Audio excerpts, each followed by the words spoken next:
Hi there, welcome to the latest episode of my 10-minute moan. And the topic of this 10-minute moan is Keir Starmer, who's flip-flopping yet again on a policy where in the last 7 months he's managed to go a full 180 degrees on yet another topic. And this time it's immigration and how we deal with those already here.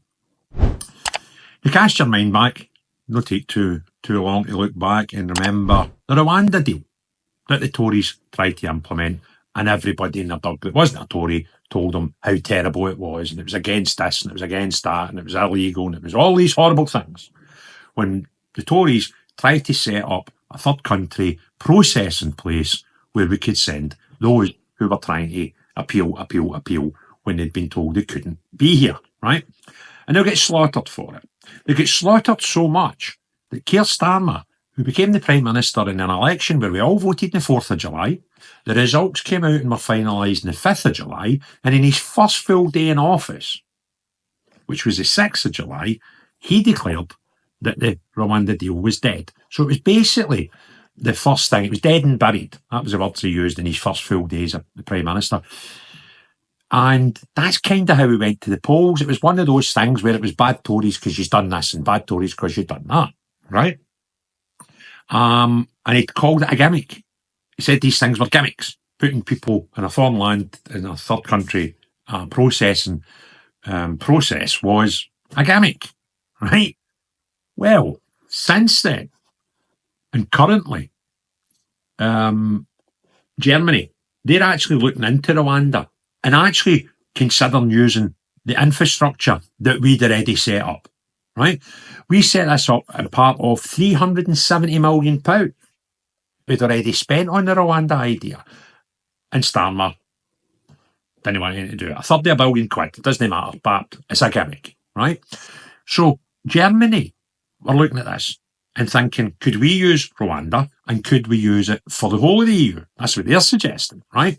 Now, apart from them, you've got Italy, Austria and Denmark, who are also looking at using third parties to process their asylum seekers, and also some of them are considering and looking at the possibility of using, guess where? Rwanda, the place that Keir Starmer told us was a gimmick, wouldn't work, and he made it dead and buried on his first full day in his new job, right?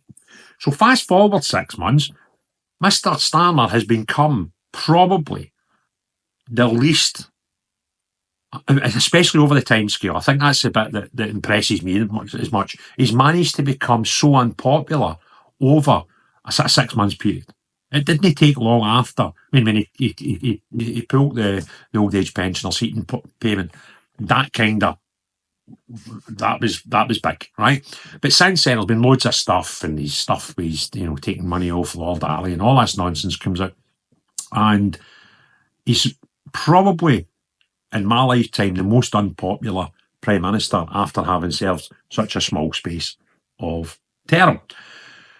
And I'm not a big fan of reform. I think that's obvious with some of my videos. However, I'll back people, I'll back them up, and I'll call them out when I feel it's due.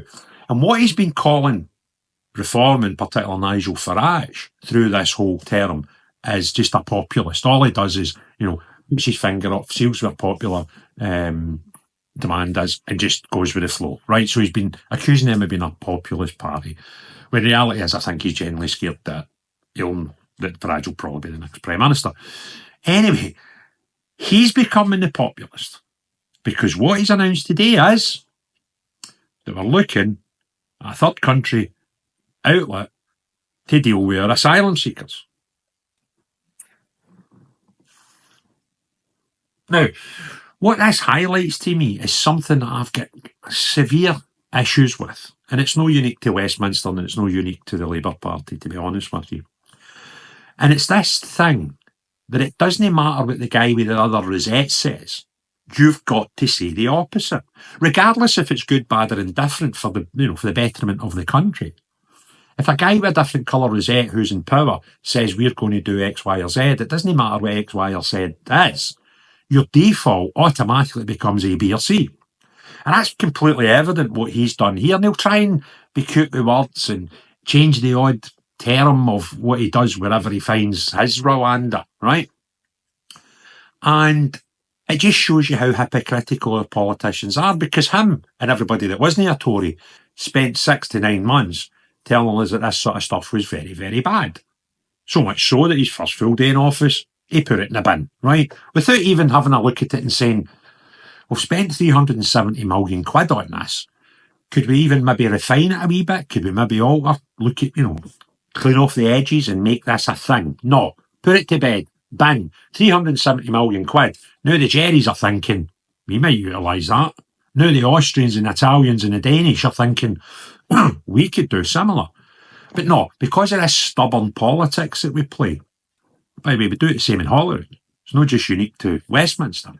When it doesn't matter if somebody on an opposing side of you says something, your automatically default is a complete opposite.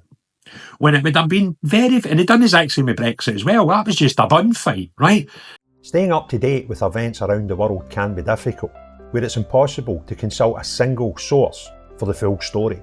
Narratives that shape public opinion often just reinforce media and corporate-backed vested interests. It's hard to know what information to trust. See what the media is exaggerating, sensationalising, over or under reporting. That's why I've been using Ground News. Ground News is an app and website that combines news from around the world in one place so you can compare coverage. For every news source, you can see if it has any political bias, how reliable the reporting is, and who owns them.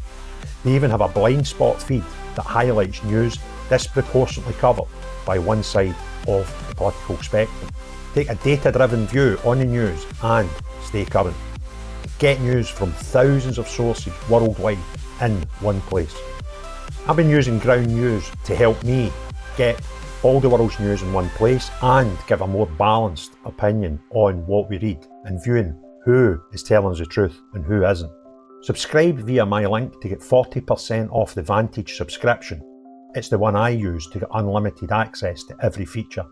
Your subscription can not only help my channel, but also help Ground News, as it makes the media landscape more transparent.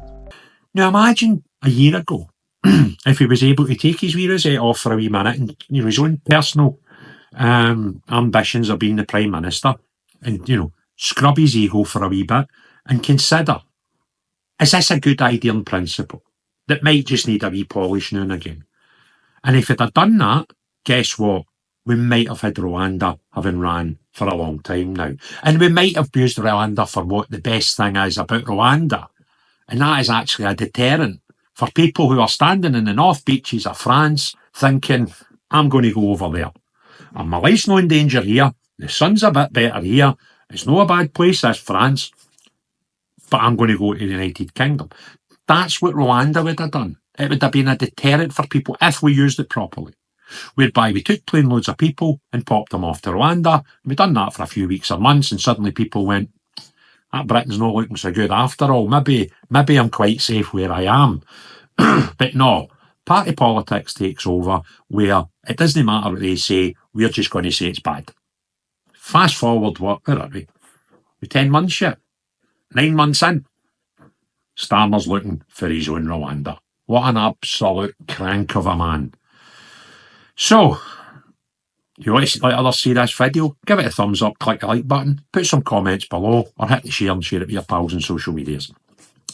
If you've not already done so, please consider subscribing to the channel, but most importantly of all, unless you're a crackpot, I'm just making words up now, a crackpot like Keir, who plays this party political game all the time, then not you, but everyone else, have a great day. Cheerio, bye now.